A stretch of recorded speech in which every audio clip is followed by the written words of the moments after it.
ஆனா நாளைக்கு பிரதமர் மோடி கன்னியாகுமரி வரப்போகிறார். எதுக்க வரப்போறாரு?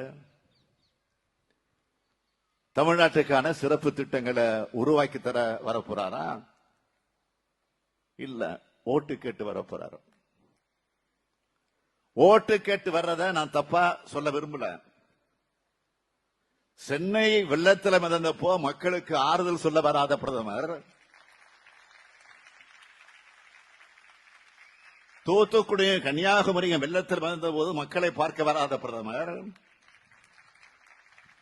ஓட்டு கேட்டு மட்டும் வர்றது நியாயமா இருக்கா?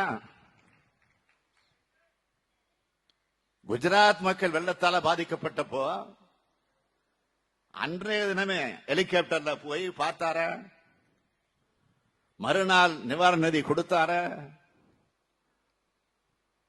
குஜராத்துக்கு ஏன் கொடுத்தீங்கன்னு நான் கேட்கல, தமிழ்நாட்டுக்கு ஏன் தரலன்னு தான் நான் கேட்க வந்திருக்கிறேன். குஜராத்துக்கு அன்றைய தினமே நிதி தர்றதும்,